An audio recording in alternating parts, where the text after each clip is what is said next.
You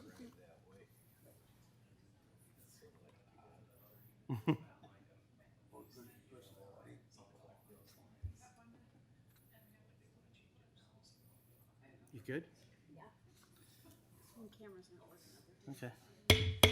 I'd like to call to order the City of North Ridgeville Planning Commission meeting for September 9th, 2025. Madam Secretary, please call roll. Members of the board, Ali. Present. Toth. Here. Schuman is excused. Abens. Here. Smolik. Here. Members of the administration, Assistant Law Director Morgan. Here. Planning and Development Director Lieber. Here. City Engineer Evanson. Okay, at this time, everyone please stand for the Pledge of Allegiance. I pledge allegiance to the flag of the United States of America and to the republic for which it stands, one nation, under God, indivisible, with liberty and justice for all.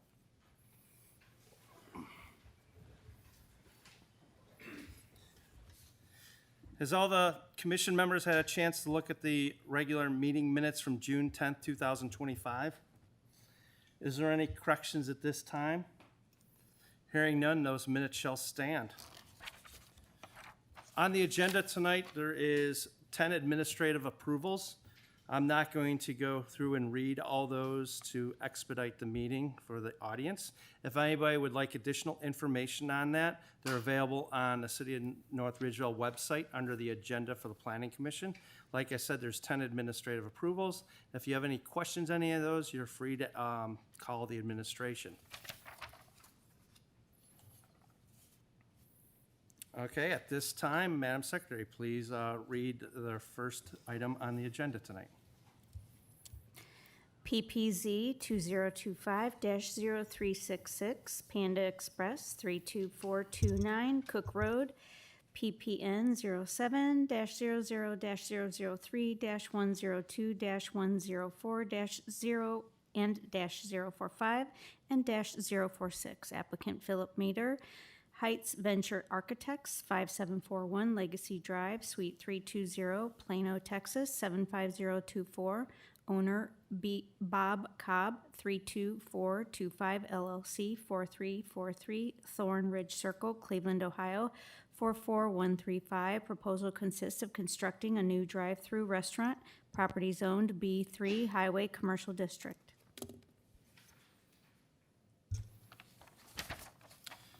Okay, Director Lieber, findings of fact.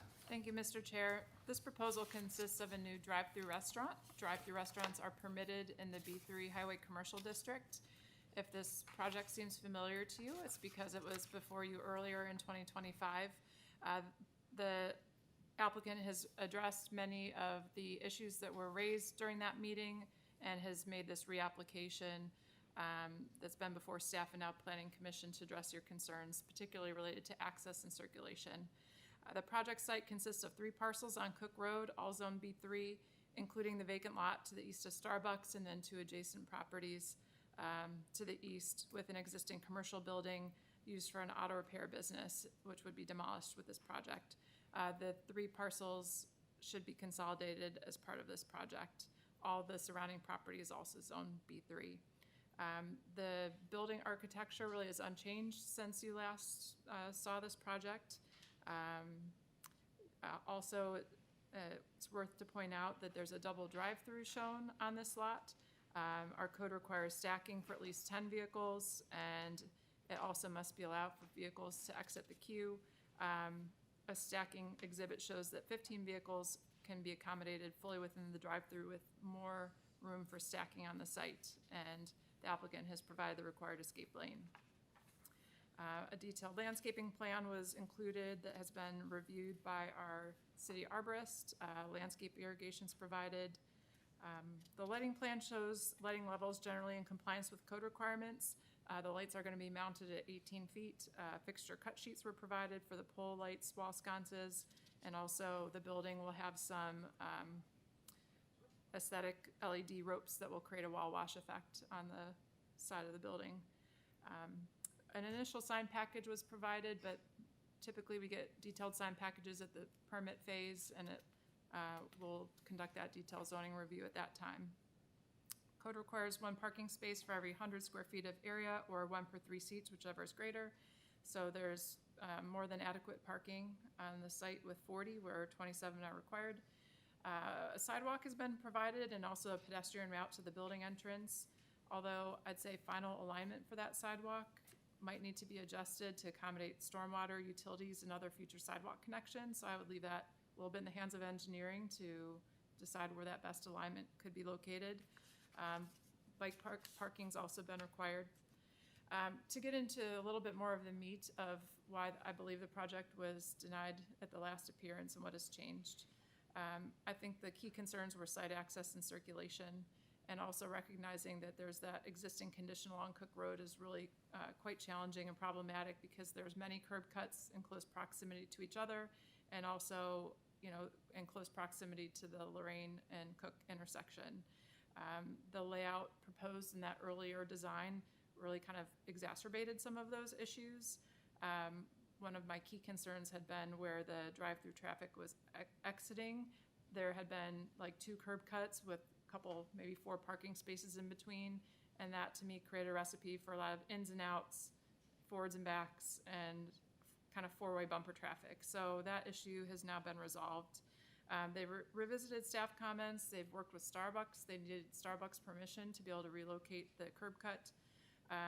So there'll be 1 curb cut relocated, consolidated as far east as possible on the site, 3-lane access driveway. This change does improve on-site circulation. It limits off-site traffic impacts and eliminates that previous condition I mentioned where those 4 parking spaces were kind of in a no-man zone. Staff determined, based upon a review of the traffic study, that it didn't need to be revisited. The traffic study was still valid that had originally been proposed, and that there had been a discussion of the addition of a deceleration lane into the property heading southeast. But staff feels that that relocation and consolidation of the curb cut provides greater benefits to circulation and would be more likely to reduce the offsite impacts than a deceleration lane, which would then increase the pavement, reduce the opportunity for sidewalks and pedestrian connectivity, and just is not shown as necessary in their truck turn exhibits. Panda will continue to provide cross-access to Starbucks, sharing some parking spaces and the drive aisles adjacent to Starbucks. The truck turn exhibits show a 40-foot fire vehicle can traverse the site. The largest anticipated vehicle is a semi-truck that can also access the site. They would enter through the drive-through, going the reverse of the drive-through. They can address deliveries, but they've indicated that those would happen just 1 to 2 times a week, and it would occur between midnight and 5 a.m., so at a time where there wouldn't be other traffic in that portion of the property. I think the applicant has addressed many of the concerns identified in their previous submittal, and the revised plan here is presented for your review. Any conditions of approval I would suggest would be to make lot consolidation a condition of approval, and to work through engineering through the course of permitting to determine the best alignment for the sidewalk or pedestrian connections to the surrounding road network. Thank you, Mr. Chair. All right, thank you. City Engineer. Thank you, Mr. Chair. As Ms. Lieber already stated, the applicant has been very amenable in providing additional documentation since the last meeting, including the improvements made to the traffic circulation, as well as some stormwater measures they had indicated, which will be reviewed during permit review in detail, along with some other documentation that we requested, including the easements. And so, lost my train of thought. I think at this point, they've addressed all the concerns that engineering has had, and that concludes my report. Thank you. Okay. Assistant Law Director? No. Okay. Is this time, is someone representing this project? Both of you come up to the podium and state your name and address for the record. Since this was already presented to us once before, why don't you get into like some of the changes from our past meeting we had, just to update the commission. Thank you. Philip Metter with Heights Venture Architects. Our address, the office that I'm in, is 5741 Legacy Drive, Suite 320 in Plano, Texas. Daniel Stern. My address is 3310 Stockholm Road, Shaker Heights 44120, with the construction team for Panda. Okay. So yeah, I mean, as mentioned, some of the more major changes from the previous one was eliminating the Starbucks current entrance and basically consolidating that, moving it over. We decided to go with the idea of a 3-lane, a 1 in and 2 out, with basically the option 1 way left, 1 way right, to basically just help the traffic flow going in and out. And that entrance is moved basically as far to the east as we could to get it away from the intersection. That's probably really the biggest change. The sidewalk, that's one thing that I know that our internal discussions, we would like to entertain the idea of could we go with the option of doing what Starbucks did, which is, if I recall correctly, I think they put some money down for the city to, whenever they do some of the road improvements, possibly that's when the sidewalk gets built. If that's an option, we would like to look into, can that be done as well? If not, we're okay with working with engineering to also work on the route. So either way, we're just wanting to put out there that we'd also want to look at that option. Okay. As mentioned for the truck, do you want to mention that when we do the truck turn exhibit, we did do the largest truck that the distribution company uses. So that one we did have to go through the drive-through for that.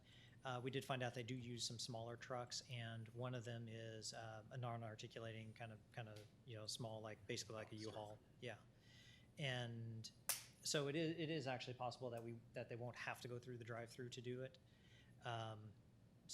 But that was one of the things I just wanted to bring up, and we did find out from the Starbucks that that's what kind of truck that they use for theirs. Which they also do their deliveries, I think sometime around midnight is what they told us. So their truck would not impact the Panda site at all as well. I think the only other thing that kind of wasn't mentioned is we do still have, so the neighbor to our east does still have half of their drive that was existing there. They do have access to their backyard from the other side of the building. So we think that we could actually go ahead and kind of push that over, again, kind of moving the drive as far away from the east as possible. And it looks like it's just an employee entrance for the most part, intended for that. We are trying to also keep kind of a visual barrier between there, so that way cars won't just try to drive over and cross over, is the idea. We've explored a couple of options. Right now we're thinking that spring-loaded bollards is probably the safest option to keep cars from getting damaged, but also to keep the bollards from getting damaged in basically in the winter when the roads get slick, somebody just sliding into it. So I think those are the biggest changes that had occurred since last time. Any other questions? Anything else? All right. At this time, I'm going to open it up to the general public. If anyone in the general public has a question or comment in regards to this project. Okay, go up to state your name and address for the record. Hi, Brian Weber. I've got the property to the east that he was talking about. So for since the early 70s, there's been an easement. That driveway was an easement. And in and out traffic for the people on either side of it kind of needed the whole driveway, especially at the apron, to get in back there. So that is where truck traffic goes. That's where delivery goes. So it looks like you're gonna divide that driveway, right? That's the intention? That's the intent. Is that the way it's been proposed, being divided like that? Can a large truck still come off of Cook Road into, I guess, the east half of that driveway? Because that would be a huge problem if we couldn't. They do have some truck radius diagrams in their submittal, yes. Okay, so just so long as that's noted and considered, right? So we could still get trucks in and out of there, a semi-truck, because they do go back there. And then, so how would that work? You would build on the west half of that easement? That's right? That's what you're proposing. So then does the easement come off of the east half that I have? How would that work? Do you know how that works? Or do you know how that We works? have to talk to the legal team. I don't know Well, it was, who owned the easement for the longest time was CBS, was Osborne, right? So somehow or another, you're acquiring this property and the easement, right? So how would that work with, you still have, that property still has the easement on the east half? I have to look at the Alta, but I would assume that the easement still exists. Yeah, I don't know without talking to the Panda legal team, because they're the ones who looked into it. Okay. So, well, traffic is one consideration, so I don't know, going forward, is there any way that I could ensure that that doesn't completely hinder truck traffic into my rear parking lot, as we've had since the What- 70s? What type of trucks are you talking? There's delivery trucks that come back there, so there's 18-wheelers that will come to the back of that property. No, you're right. No, so the easement was originally set up, so Osborne they used to had, it was a batch plant, and they had stone back there and all kinds of building products, so they had trucks running in and out of there constantly up and down that driveway for the So longest time. I guess during this whole design process, no one's contacted you? No one, until this letter that I just got a few days ago. Yeah. Okay, yeah, because this easement is sort of an important piece of this puzzle. Yeah, yeah. And in fact, I stopped into City Hall because somebody had mentioned something about Panda Express. I think one of my tenants did. So I said, how the heck am I not being made aware of any of this? So I stopped in the office, and they said they were going to send me a letter. So that's the letter that I brought in. So I've not been made aware of any of this until today, or until Okay. this letter. The other thing was, we've had over the last, well, forever, in heavy rainfall, that sewer system, the stormwater system gets overwhelmed right off of Cook Road towards our building.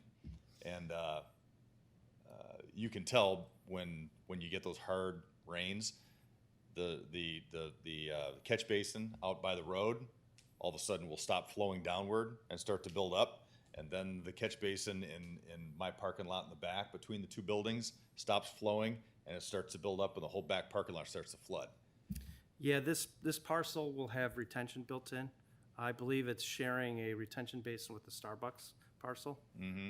So yeah, so basically it'll be a giant bathtub built to hold the water back during a rainstorm. Is the requirement to contain a 100-year storm? Do you know how they're doing I that? will defer, I don't know the ordinances, I'll defer that to the city engineer. Can you answer that? Do you know if the property then would be the Starbucks and the Panda, is that storm system, the retention system, designed to contain a 100-year storm?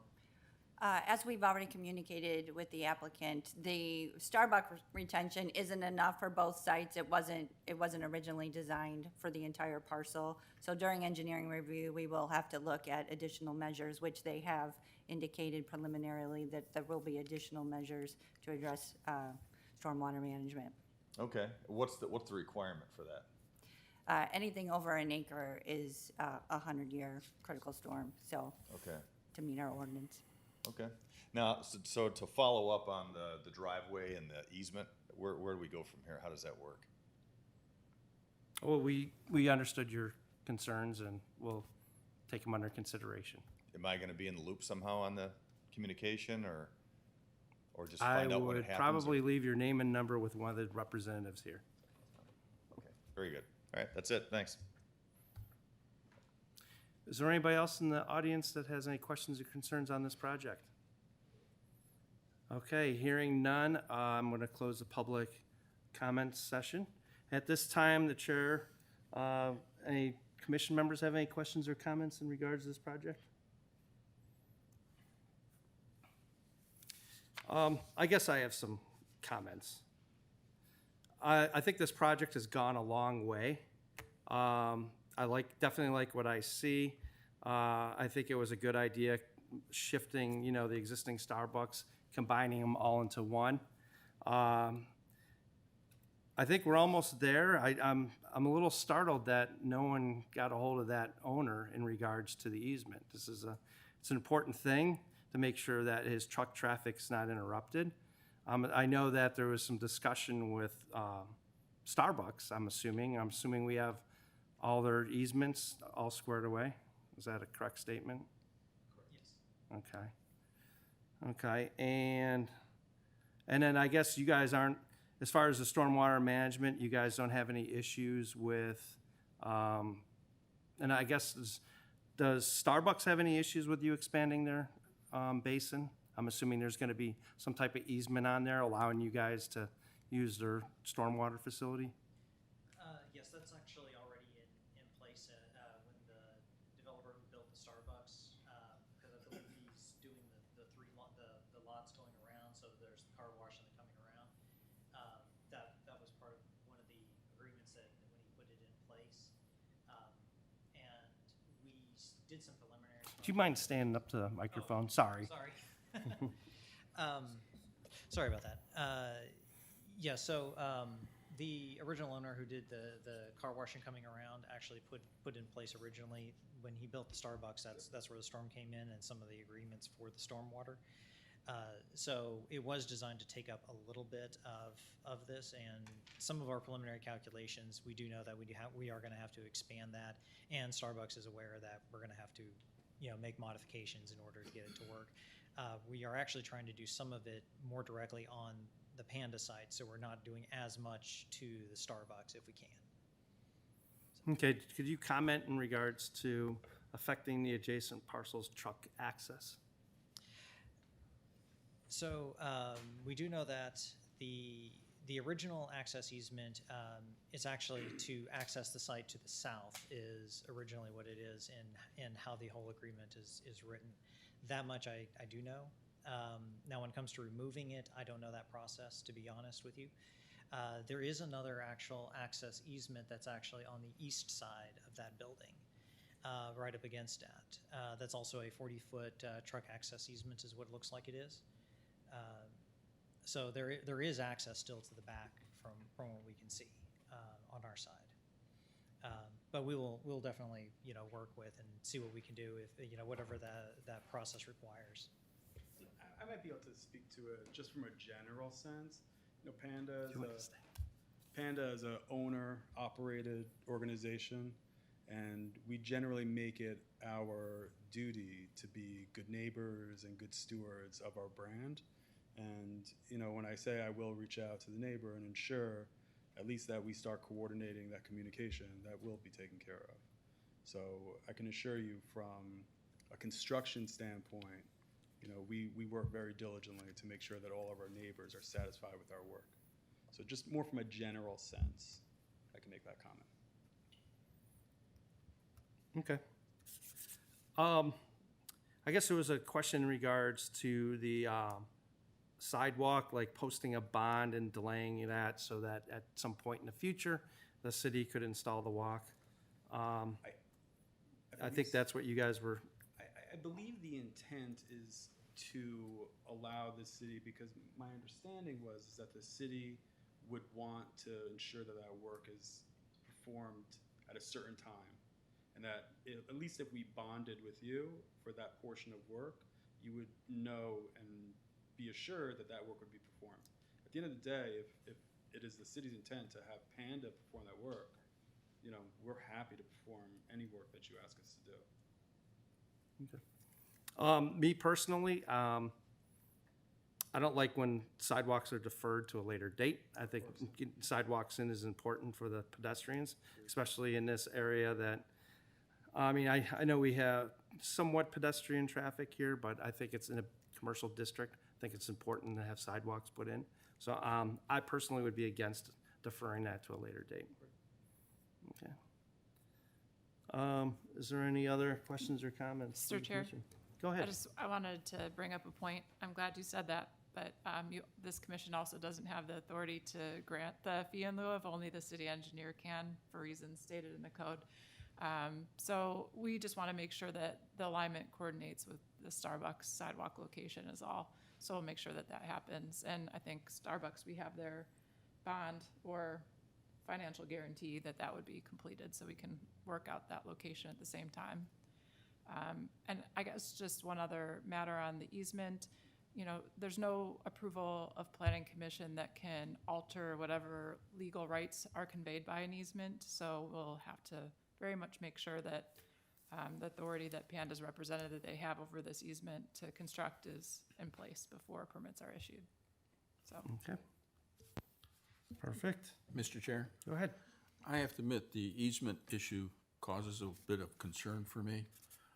I have experience with another business in that area that was supposed to have a secondary access road, and that's what was approved. And it was never put in because that business and the business that owned the property rights could never come to a conclusion, and so it was never installed, thereby creating additional traffic problems in that area. And so somehow or other, I would like to make sure that the easement issue gets resolved before the building is started, and I'm not quite sure how we would do that. We could do that as a condition. Okay. Okay. Is there any other further questions or comments from the commission? Yes, Go through the ahead. chair. I'm not sure if this would be to the administration or to the applicant, but I had a concern regarding the circulation flow here, where the drive-through lane exits the side of the building there. You have the cross-traffic coming across from the Starbucks property, and any of your dine-in customers, I assume, might circulate up that way to exit the property. And your drawings show you've got 24-foot aisleways, and then you have, it looks like maybe about the same in that left turn queue that is heading north there.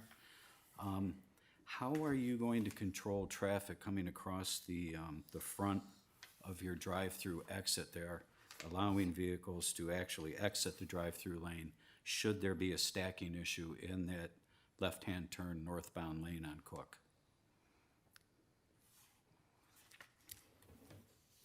You want to address that?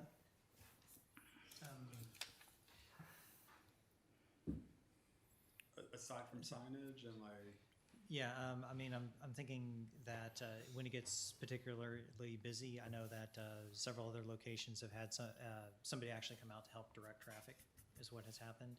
I mean, an instance of this, did a project in Minnesota with that. That's exactly what needed to be done. Because that one, there was a stacking concern involving, it was two restaurants kind of sharing the same entrance lane, and then it had to split. So there was that exact same concern of, you know, how do you control where that traffic goes and everything like that. And that's the solution that they ended up having is they had temporary cones that they would sometimes put out. They would have somebody out there directing, you know, helping direct traffic is what they ended up having to do at that location. and we use exothermal plastic striping, so long lasting, you know, very high visibility. The signage that we use is very visible and noticeable, and you know, we work very closely with the cities to make sure that our drive-through exits and entrances are safely coordinated. Well, I think another aggravating factor of this is the fact that you will be directly opposing the BP apron over there with that left-hand turn lane. And I went over there and watched a midday peak cycle. And it seemed to me 3 out of every 4 cars were exiting and headed north. Very few cars actually exit and go south, heading right out of that exit. So I am concerned about that stacking issue there, and I don't know how you're going to stop that traffic moving across the face of your drive-through exit, allowing those cars to exit the drive-through without that becoming an issue during your peak time. I mean, somebody coming outside and directing traffic at that particular instance, you know, that's kind of like a hope for a strategy there. If they're shorthanded, they don't have anybody to send out there to stop that traffic.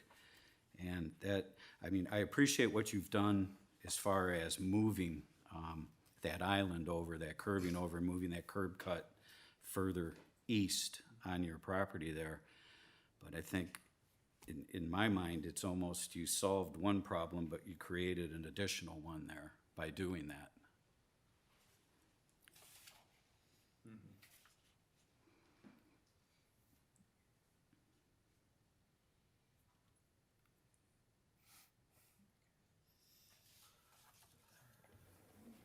You guys have a comment in regards to that? I think we're happy to take a look at the condition and come up with, Yeah, see if there's another way that that Another can be way. handled.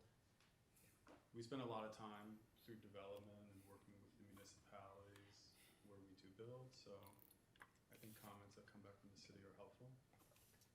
Okay. All right, well, thank you, gentlemen. Thank you. All right, is there any other further questions or comments from the commission? Okay, hearing none at this time, the chair will entertain a motion. I'd like to make a motion to approve with the following conditions. That a consolidation plat is created for this parcel. That the administration will assure that, or I should say, administration will coordinate the sidewalk alignment along the frontage. And the adjacent parcels easement for truck traffic will be coordinated with the administration. Do I have a second? I will second, Mr. Chair. Is there any discussion? Okay, Madam Secretary, please call roll. Ali, Yes. Toth, Yes. Abens, Yes. Smolik. Yes. Motion carries unanimously. Okay.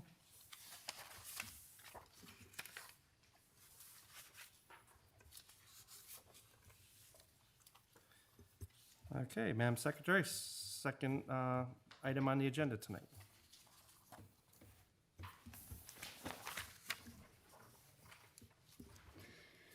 PPZ 2025-0372, Caitlin Culp, White Rose Ballet Academy, 6287 Lear Nagel Road, Unit 4, PPN 07-00-008-115-067. Owner Liberty Parkway, HRD LLC, 25255 Center Ridge Road, Westlake, Ohio, 44145.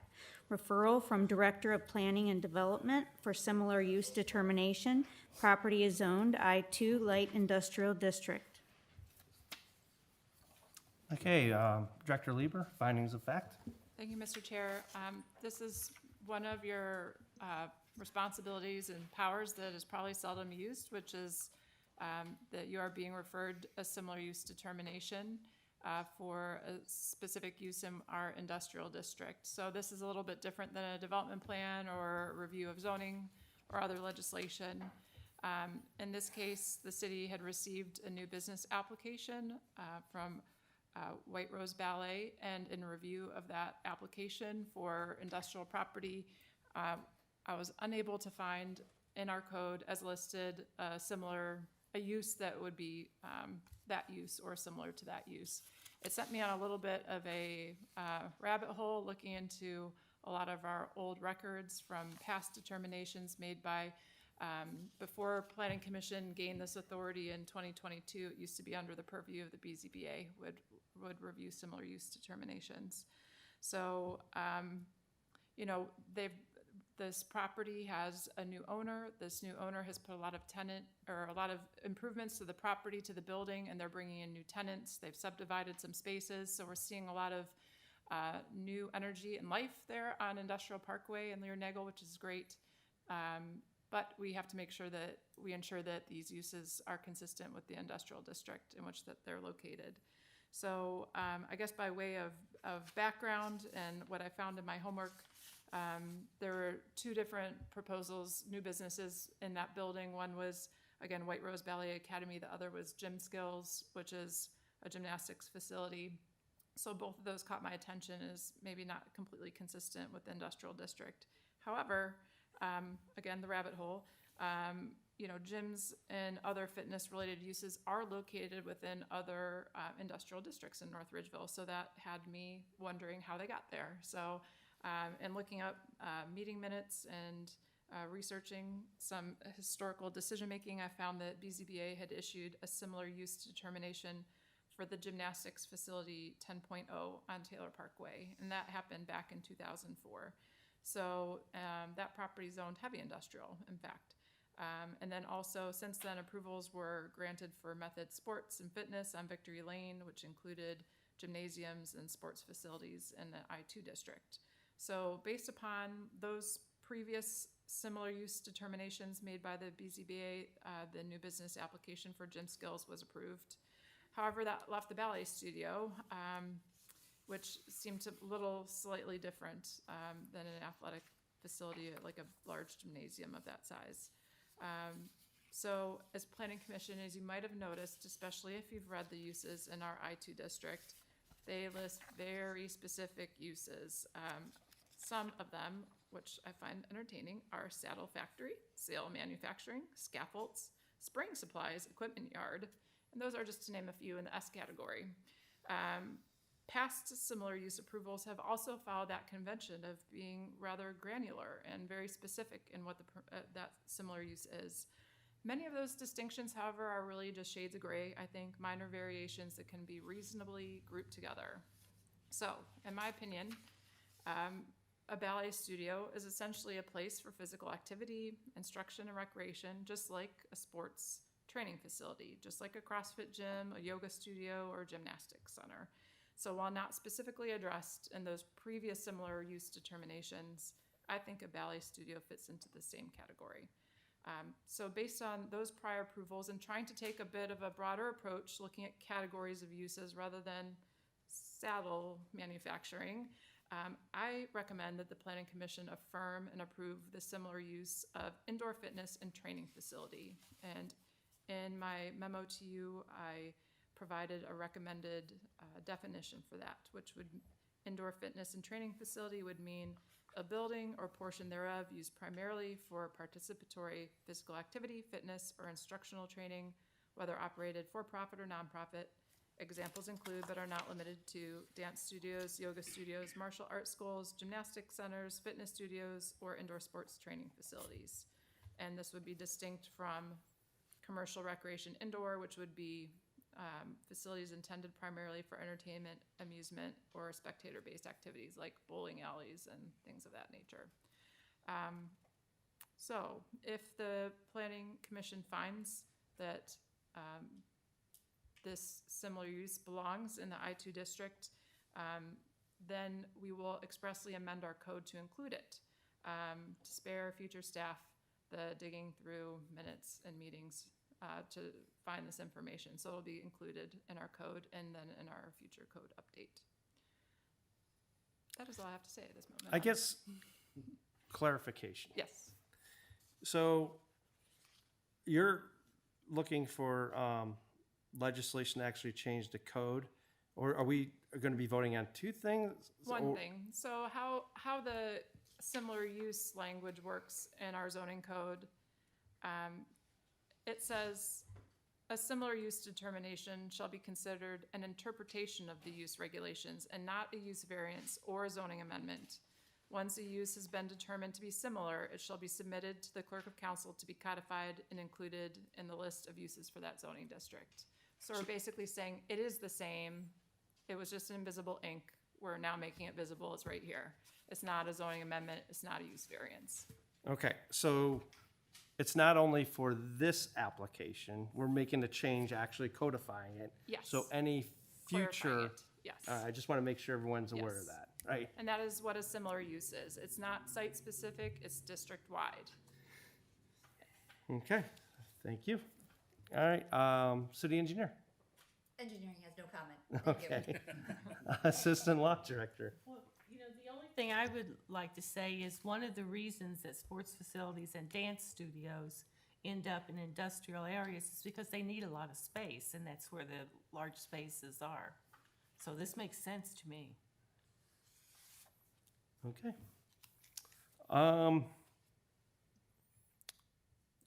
I guess question for, does the applicant have to speak on this, or? Only if they would like to.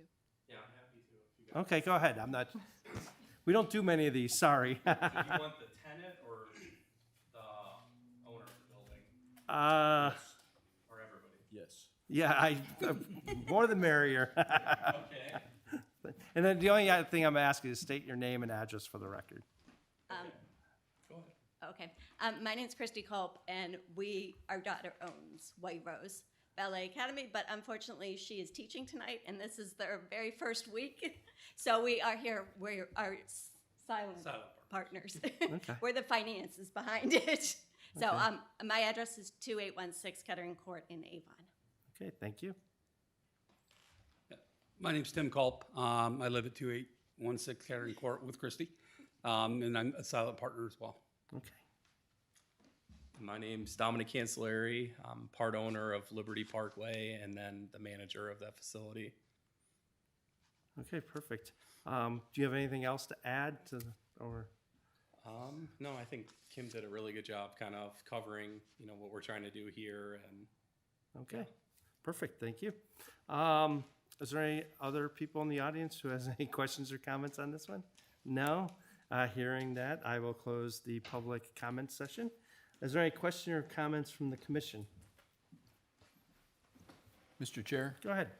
I guess the question I'm going to ask at this point, we've decided that gymnastics fits in with the okay. Yes, 10.0 was the. And quite admittedly, a person who doesn't watch a lot of either one, I look at ballet and gymnastics in the same genre, except one does a little bit more dancing, the other does a little bit more flipping. I don't see a heck of a lot of difference between the two as far as the physical attributes that are needed by the participants. If they were asking to put in a retail store in this area, I have to admit I would probably say no. But they're not going to have daily visitors just shopping around, looking around, things of that. They're actually going there with a purpose, and as assistant law director has stated, they need lots of space. And typically, the only place you're going to get a lot of space with the ceiling height that you also need are probably in industrial type structures. I have to admit, I don't really have a problem with this. Okay. Is there any other questions or comments? Okay, at this time, the chair will entertain a motion. I'd like to make a motion to affirm and approve the similar use with a condition that the following definition shall be included or codified. Indoor fitness and training facility means a building or portion thereof used primarily for participatory physical activity, fitness, or instructional training, whether operated for profit or not for profit. Examples include, but are not limited to, dance studios, yoga studios, martial arts schools, gymnastic centers, fitness studios, or indoor sports training facilities. The use is distinct from commercial recreation indoor, which refers to facilities intended primarily for entertainment, amusement, or spectator-based activities. Do I have any discussion, or do I have a second? Second. Okay, any discussion? Okay, Madam Secretary, please call roll. Ali, Yes. Toth, Yes. Abens, Yes. Smolik. Yes. Motion carries unanimously. Okay. This is Kim's note. Madam Secretary, please read the last application for tonight.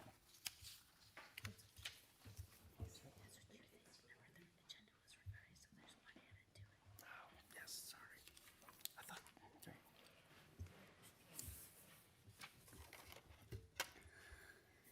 Ordinance 2025-110, an ordinance amending sections 1268.02, 1270.02, and 1272.04 of the North Ridgeville zoning code to update use regulations for automobile service stations and gasoline stations, introduced by Councilman Abens, first reading on 7/21/2025. Council referred to Planning Commission and Building and Lands on 7/21/2025. to building and lands on 8/18/2025. Okay, Director Lieber, findings of fact. You know, I think I should defer to Councilman Abens, the sponsor of this legislation, to have the first word. Okay. Quite frankly, this came about due to our recent go-around with Circle K. And although Circle K totally fine and would not be affected by this legislation, what it did point out was all the lots of that nature that are still within North Ridgeville. And also the fact that I've noticed a number of stations closing. Closing, and the city gets stuck with blight, as Kim Lieber has stated in the past. And what I've done, and I have to thank our assistant clerk here, just on Center Ridge alone, we have 3 what I would call closed gas stations that are creating a problem for North Ridgeville. And of course, the infamous BP, the station directly across the street going north, although it's being used as a, I guess, a fruit vendor or snack food vendor. I'm not sure exactly what they're going to be doing, but it stood empty for quite a while. And also across the street, it was pointed out to me that that's a former gas station on the southwest corner. And folks forgot about it, and quite frankly, the city forgot about it. And we got stuck with a tank that was still in ground, and we're still stuck with contaminated soil. If we put in more stations along Center Ridge, can you show the next one? Showing all the different stations along Center Ridge. They're small stations. Quite frankly, soon I'm going to guess to be obsolete. And the problem with gas stations, unlike car washes, fast food chains, things of that nature, once they're a gas station, it's difficult to make them something else because of the contamination that usually ensues with a gas station, leaky tanks and whatever else. And along North Ridgeville, if you show the other slides, we have a number of gas stations already there. And that doesn't even show Lorraine, which by the corner of Cook, Lear, Nagel, and Cook, and Lorraine. There's a number of gas stations there. And quite frankly, the Sheetz gas station is creating a problem for expansion of the intersection there. Gas stations pose a myriad of problems. And if we keep on allowing a gas station on every corner, the problem won't be immediate, but 20, 30, 40 years down the road, we're going to have a blight problem of closed gas stations because also our economy is changing. And I'm not sure how viable gas stations are going to be in the future. And so we're going to be stuck with that property and what to do with it. And my guess is EPA regulations are only going to get stiffer as it pertains to gas stations. And so this is an effort in order to discourage a gas station on every corner. When I was growing up in Parma, that was a joke. And now if you go into Parma, they got a bunch of closed gas stations that can't do anything with them right now because they have to be abated. And this is what this is an effort to try to foresee those issues, those problems. Now, it was brought up to me that this type of legislation could discourage developers, such as either in town center or possibly the Cypress Avenue. Many times, grocery chains, such as Giant Eagle, likes to have a gas station in front of their operation. This legislation allows for that particular type of development because it's an auxiliary service rather than a main service. And that's really what the issue is here, is to start trying to invite other types of businesses into North Ridgeville on these corners rather than just gas stations. Because a new gas station more than likely is going to put an older gas station out of business. And so we're going to be stuck with some of these old gas stations that's going to take forever to tear them down. And again, a good prime example is over on Lorraine. I believe it was an old Marathon. It took us years to get rid of that. And quite frankly, my understanding is the owner did pull out his tanks and, quote, abate the soil. Problem was is he didn't get it certified. And no one wanted to take that on. And we did it with car washes because we noticed too many car washes popping up all over the place. And quite frankly, a car wash is easier to get rid of than a gas station. We don't have to worry about abating the soil with a car wash. So that's really the whole reason behind it. Because I can think of a number of corners in North Ridgeville where I expect to see a gas station being proposed. And I'm not going to, in public meeting, tell you where those areas are, because I'm not going to alert anybody to them. Okay, thank you. I guess, does administration have any further comments Yes. in regards to this? Yes, Mr. Chair, I just wanted to review what the proposed changes do and then just go through some discussion topics. So it makes changes to 3 of our business districts, B3, B4, B5. So B3, our highway commercial district, reassigns gas stations from permitted use to conditional use, and then it would establish that 1 mile spacing and separation requirement where a gas station is main use. In the B4 district, it maintains gas stations as a permitted use, but it also establishes that 1 mile spacing and separation requirement. And then in the B5 district, it's currently conditional use and it would remove it. So no longer permitted or conditional use in the B5 district. So that, as proposed in front of you, those are the key features of what this legislation would do. So just in, my planning review and as I think about this legislation, we have our big code update underway. And so we've gotten to the point where we've drafted uses and districts and setbacks and design guidelines and things of that nature. So I wanted to kind of compare where we're headed towards the future. But it's a little hard to show apples to apples because we're trying to go down from 5 B districts down to 3 commercial districts. And so there's not like a perfect lineup. But, we have a neighborhood commercial district that will basically be B1, B2, and B5 together. And then our corridor commercial, when you think of corridor, I guess think of Center Ridge, basically like that B3 kind of zoning. And then highway commercial, which is really by the highways. So think of like B4, mostly by like the Turnpike and down by Lear Lorraine, that area. So as drafted,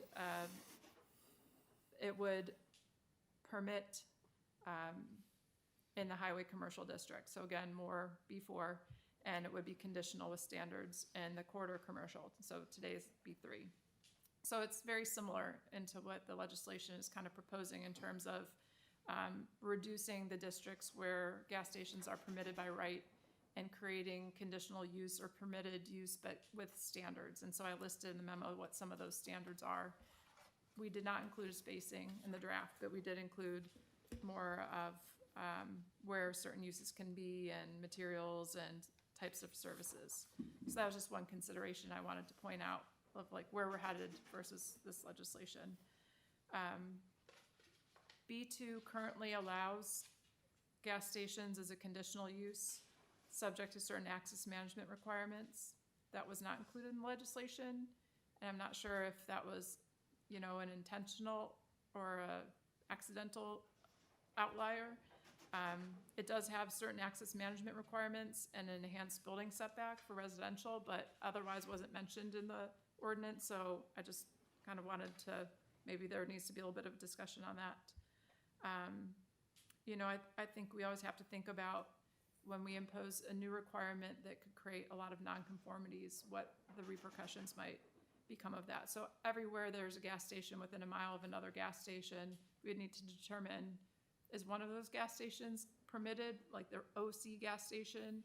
Like, or like, are they all non-conforming? And then what are the provisions that, those non-conforming gas stations, like, you know, our code would say now, if that use is vacant by a year, then they could not reestablish said use. So I just think it's important to know what our non-conforming use chapter would say, that it would abandon the viability after a year. While we're proposing certain uses become conditional, we don't really describe in our current code, anywhere in our current code, well, what are those conditions, or what are the conditional use standards? That's one of maybe my pet peeves of our current code, is it doesn't give you a lot of guidance to say, well, here are the standards that you're going to use in your conditional use analysis. You know, and I do think we need to carefully consider the spacing requirement. I do think that car washes are a little different than gas stations. Car washes are not an essential service. You don't have to have your car washed, but anyone who drives a vehicle, gas-powered vehicle, needs to be able to fuel up.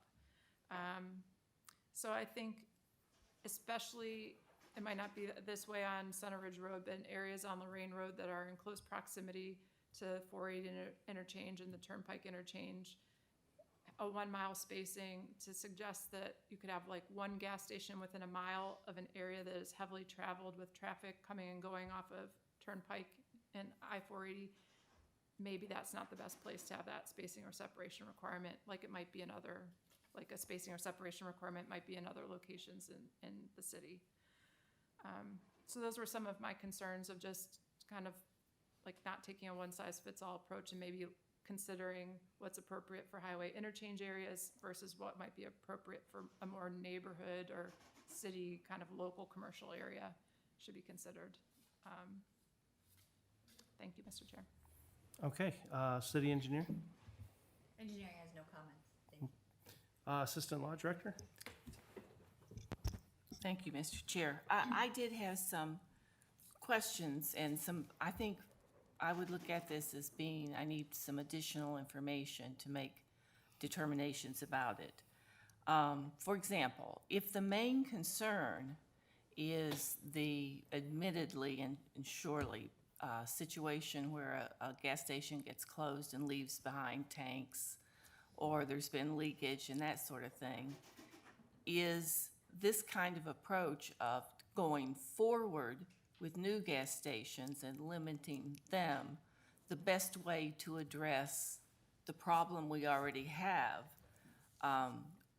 When ordinances are drafted, lots of times the analysis is whether it gives a disparate impact on other businesses or whether there is a less restrictive way to do what we're aiming at, rather than put in a spacing requirement. Is there a better way to do it? Maybe we do something that is targeted at the tanks themselves or at the property itself.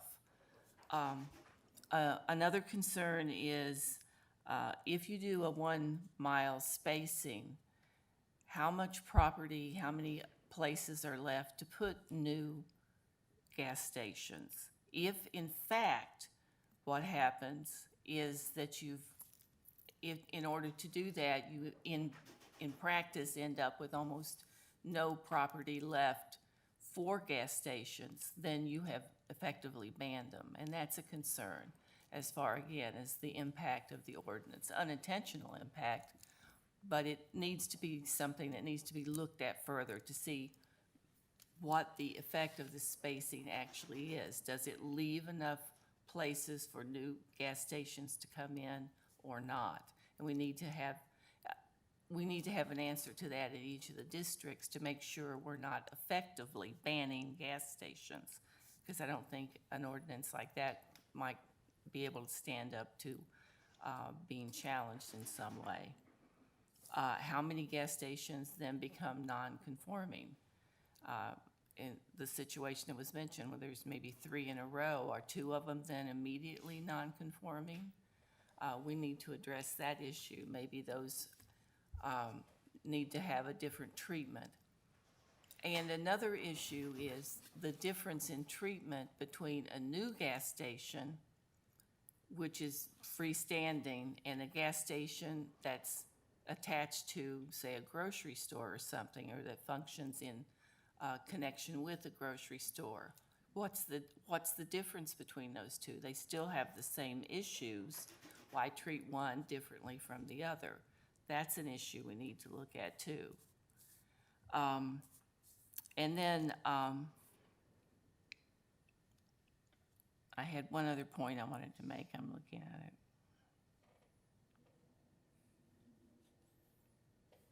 Oh. When the government treats different gas stations differently, that's in addition to a disparate impact.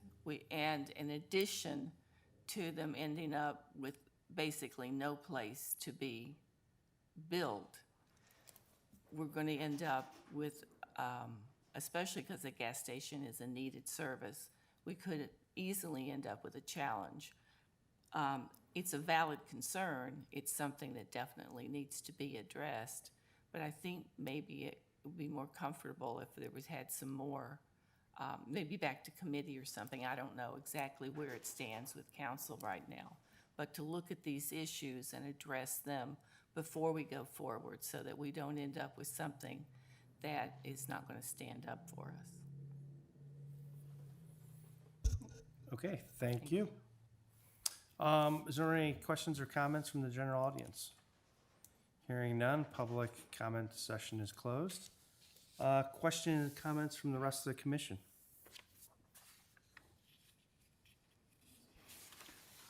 Mr. Chairman, Go ahead. through the chair. It's stated in our notes that the state puts some types of restrictions on putting tanks into the ground. Could someone explain exactly how the state does that? And is there room in there for a municipality to lay an additional layer of, say, bonding over top of that, so that if you do put a tank into the ground, you are committed to exercising some type of instrument that assures that the monies are available to remove those tanks at the, if should the business fail? Those are buster requirements, and off the top of my head, I don't know how much further we could go. Sometimes a regulating agency will say they are the regulating agency and they don't leave room for municipalities to work. But off the top of my head, I couldn't answer that question specifically for you. But it's certainly, again, it's something else I think we need to look at possibly before we go forward. Thank you. Through the chair, Go ahead. if it's anything like the building codes within Ohio, I can tell you from personal experience, state codes take precedence over local codes. As a rule, that's true. But sometimes we can do things parallel with them. We can do things up to but not exceeding their regulations. It varies with each regulatory agency. Understand, and as far as present gas stations are concerned, obviously we can't make this a retroactive type situation where gas stations have to close. And if they close for more than a year, that means nobody's interested in that station because it's no longer profitable. That's one of the reasons why the Marathon station on Lorraine closed. Nobody wanted to operate it as a gas station. No, it's a very real and valid concern. I absolutely agree with that. And if a present gas station wants to remodel, again, they already have a permit to operate in that area. In remodeling, I've watched enough home improvement shows to know that you leave up one wall, and that means it's not a total tear down. And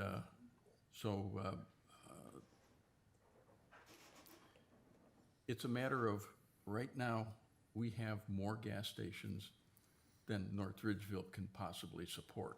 And if you look at these gas stations, you can tell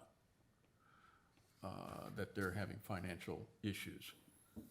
And new gas stations, and I can think of, and I think, if I'm not mistaken, there was a gas station proposed at the corner of Ranger Way and Center Ridge.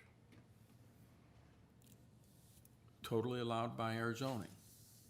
But for whatever reason, we were able to head them off and shove them off to the side.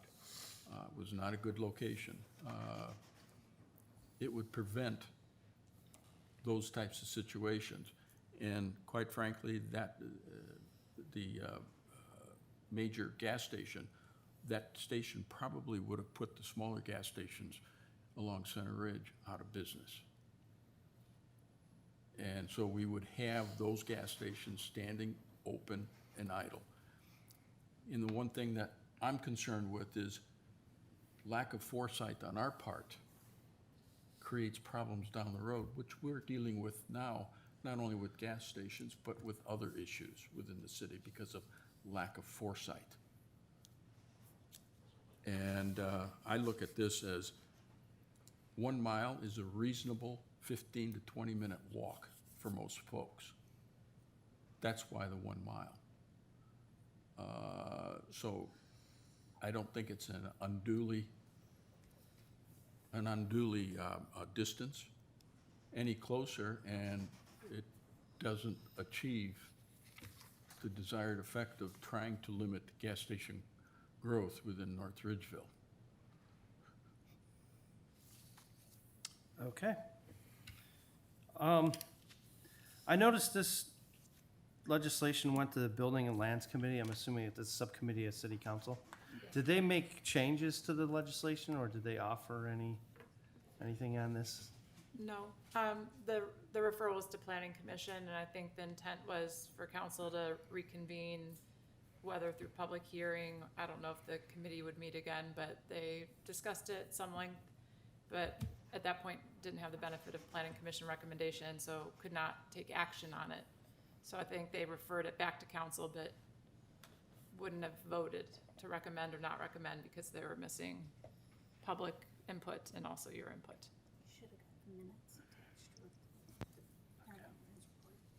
Okay, all right. I guess the one thing that sort of stands out as an issue is the interchange. Interchange is always known to have gas stations because you have a lot of transportation moving back and forth. So that might be the only spot that I think maybe the 1 mile rule might be able to bend at. It's tough because you don't want to limit businesses coming into the city. And I don't know if this legislation will automatically just ban it everywhere. You know, I think maybe we need to take a look at, like, plot where all these gas stations are to make sure that we still have usable space for future development, like the assistant law director was saying.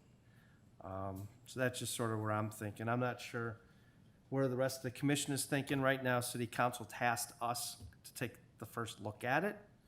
I mean, we could have the administration do some more additional legwork if we want. Maybe I'm thinking that's sort of where I'm sitting. I'm not sure where the rest of the people are sitting. Mr. Chair?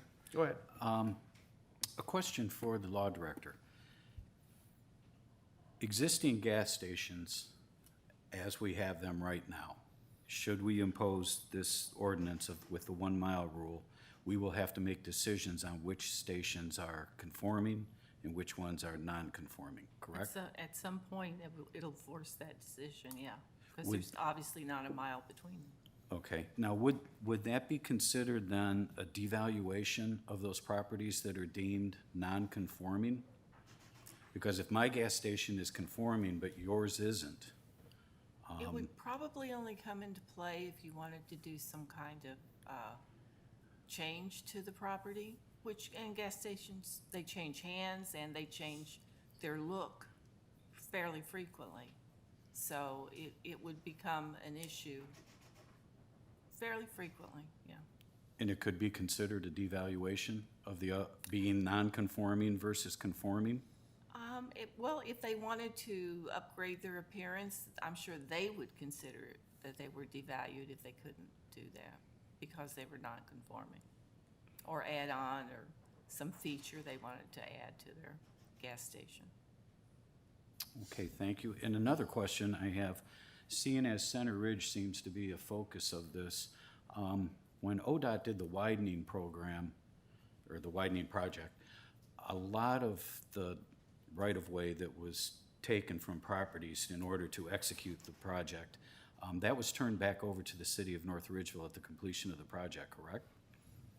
So we do, as a city, own some small slivers of land at a lot of these intersections, which essentially give us control to some degree over what could be put at that corner or not. Is that a true statement? I'm not sure. You're talking about a sliver, a non-buildable piece of property? Right of way, Right of way, yes. from either the widening or the realignment at certain intersections. It's not everywhere, but there, in the widening area, there are some locations where the city does own a sliver. Maybe it may or may not be fully developable itself, but the city council does have the ability to sell or not sell to an end user that they would approve or not approve. So it would give some degree of control at that point. I would say to the extent the property is used for a gas station, yes. I would just further say that gas stations like corners because they want access on multiple Both sides. streets. And so often we might just have the access then on the one street, the side street, for example, tends to be the frequent scenario that you mentioned. Okay, well, thank you very much, ma'am. Through the chair, Go ahead. my understanding of basically laws within the US, you cannot make a law retroactive. The only time that that's happened happened in 1919 called Prohibition.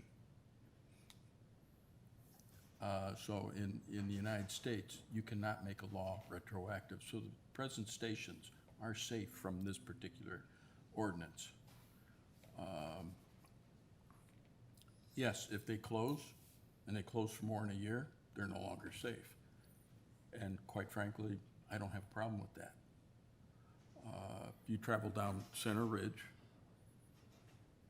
there's more than enough stations to satisfy a gas tank. And I think it's up to us to try to encourage other businesses rather than just one. And as far as your comment, as far as selling slivers of land, I'll use our attorney's language. If we decide not to sell it to them because they're a gas station, they could still take us to court because we're prejudiced against their particular business, even though our zoning laws state at the present time that they're legal in that particular, for that particular location, wherever it happens to be. This is nothing more than to encourage other types of development rather than gas stations. And we have too many corner lots or other types of lots that gas stations just love, as told, and they'll outbid other businesses to get that particular location.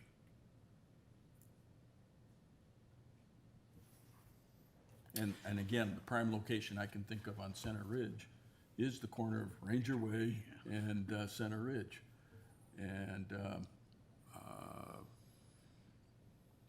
And quite frankly, I don't want to go through another Circle K where you've got the citizens rising up in opposition, and there's nothing we can do to stop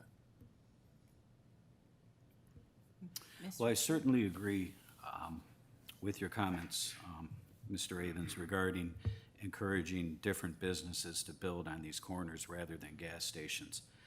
However, I have a concern over using something as indiscriminate as a distance between properties being the contributing factor as to a go, no-go decision on a business.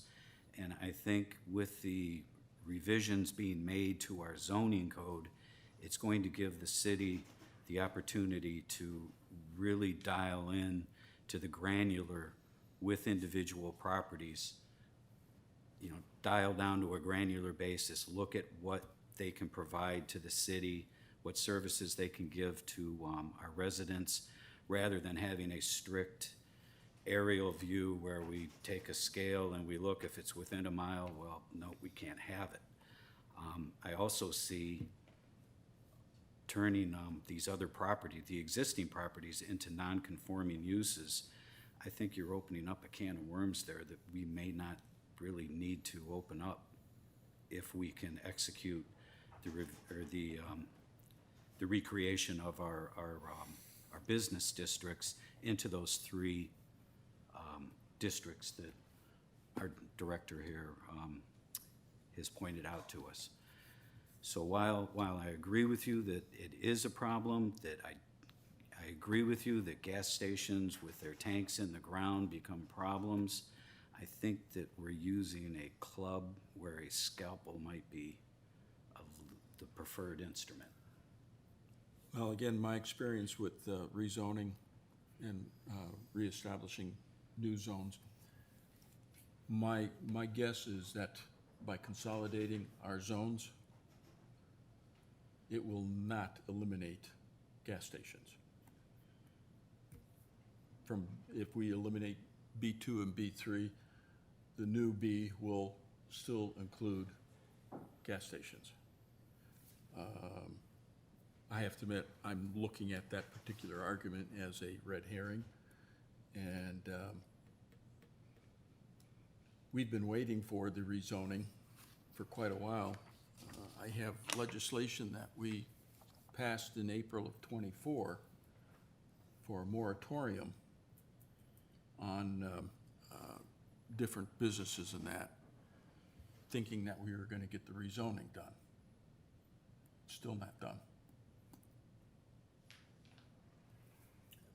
And Mr. I'm Chair. looking at, right now, the different parcels that are available that are prime for gas stations. And if we continue to wait, it'll be too late. They'll be there. Okay, was there any other further? Mr. Chair? Go if I ahead. may. Just to be clear, the land that the city owns, they have a huge amount of control over whether we sell or don't sell.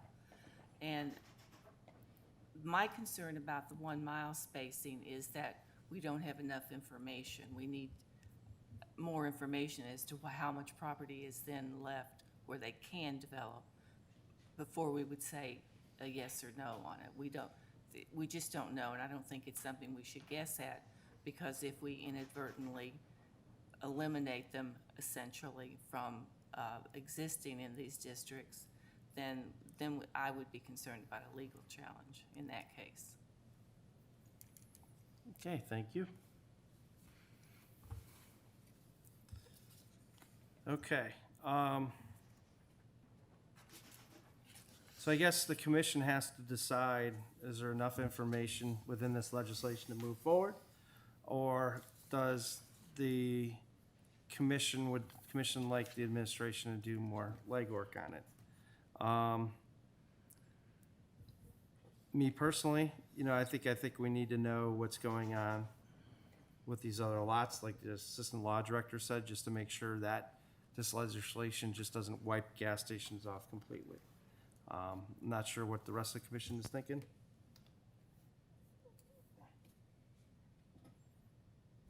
I agree with you, Mr. Chair. Okay.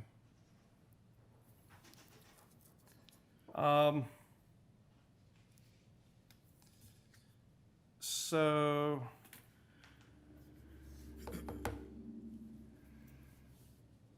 Mr. Chair, can I? Go make ahead. another point? So, once any zoning ordinance is referred to Planning Commission has 60 days to return your recommendation. Otherwise, the ordinance is deemed to have your approval. So because it was referred July 21st, but we didn't have an August meeting, by the time your October meeting would roll around, if the intent of the commission is to consider tabling or to consider some of the issues that have been brought up a little bit in more detail, if that is the direction that the majority of the group wants to go, then I would recommend that your motion be to request council to extend your review period so that you don't run up against the end of your 60-day. And that at their next meeting, they could grant it, or if they don't grant it, then I guess taking no action is the same as recommending approval. Thank you. That's a good idea. Okay, is there any other further questions or comments? All right, hearing none, at this time, the chair will entertain a motion.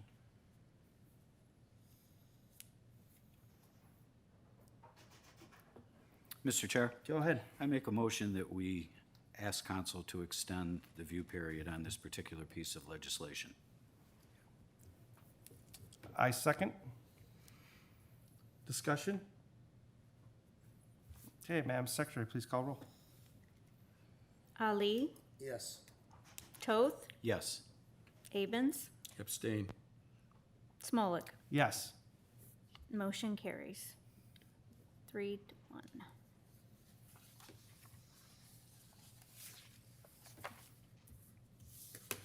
Okay. We do have one more item on the agenda tonight. I was wrong previously. So, Madam Secretary, please read now this is the final application.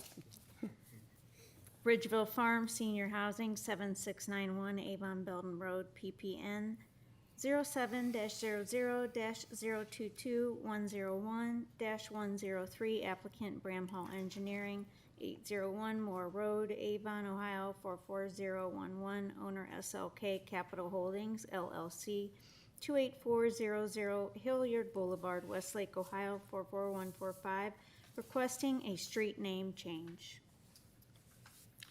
Okay, Director Lieber, findings of fact. Mr. Chair, this request came to us, we knew it was coming, but officially came to us today, so apologies for the late breaking addition on your agenda.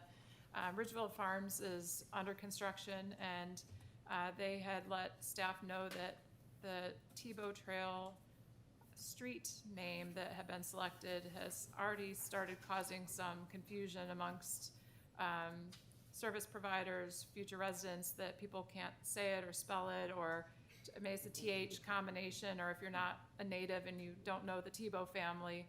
But they felt that, given their population, that it could wreak some havoc. And so they've requested a street name change to Ridgewood Way. There's no other Ridgewood Way in North Ridgeville or a street like it.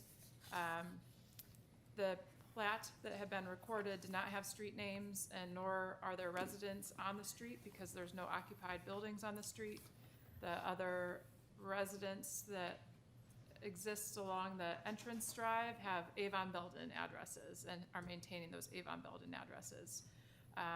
So there's some dialogue as to what the correct process is when something hasn't been platted or recorded.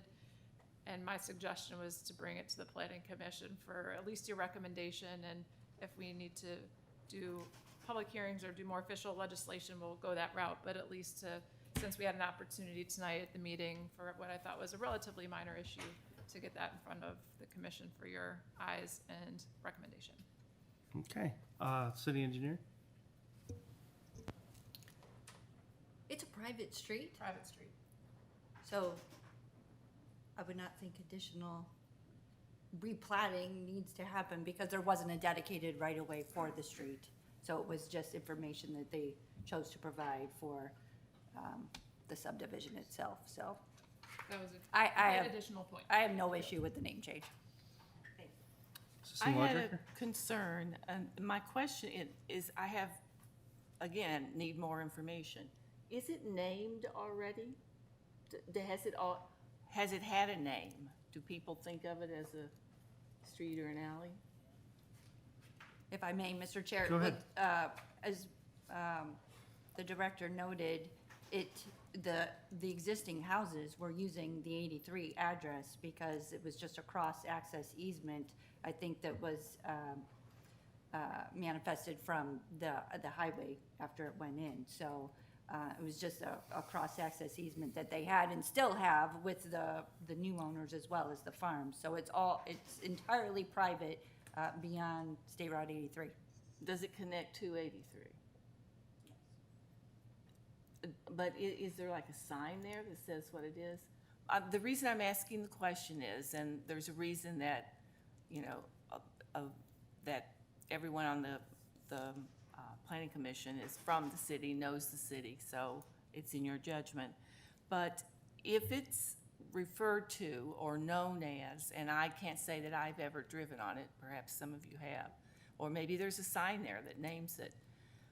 If it's a street or an alley, there is in chapter 1022, there's a whole process to go through to make a name change and to notify abutting properties. So, and chapter 1022 doesn't define street. Chapter 1020 does, but it defines it very broadly. Anything you can drive a car on, it would call a street.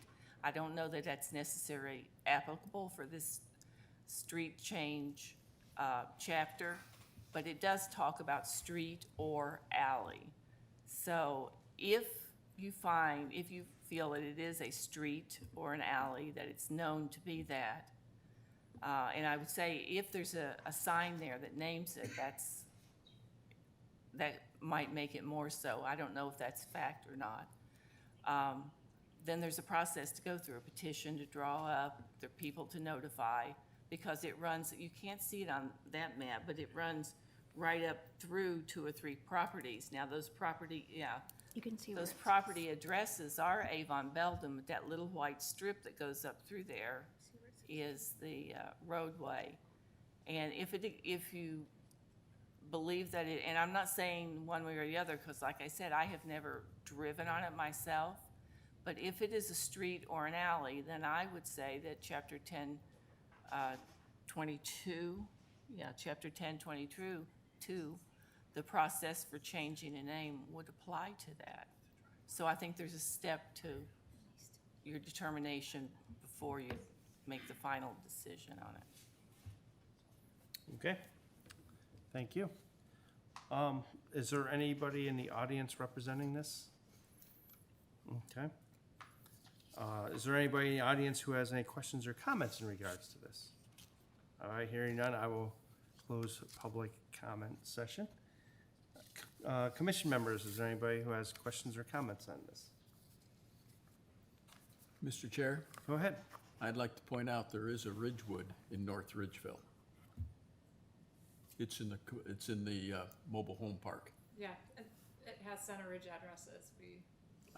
Ridgewood Estates, yes. Yeah, but there is a road that's called Ridgewood in that development, according to my map. Oh, we had building department check that, and they said there's no such street. So that there's an entrance sign for the development, but it was not a street name. So I guess one of the issues that comes to mind when street names are changed is emergency services. Not only North Ridgeville, but mutual aid. So I'm not sure if you Google Ridgewood, does it take you to the trailer park? I don't know, it does. Mm-hmm.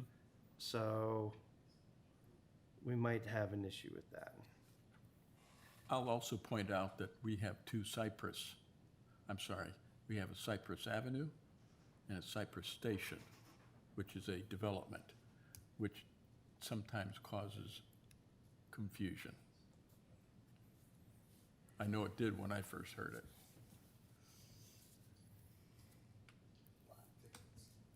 it. What's that?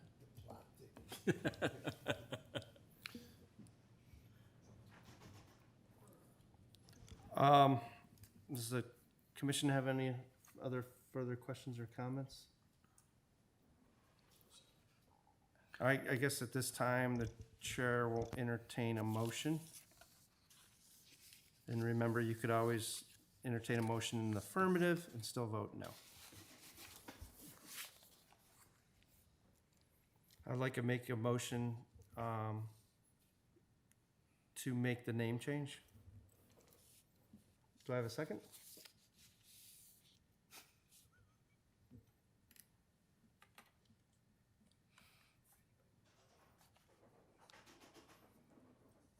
I guess there's no second.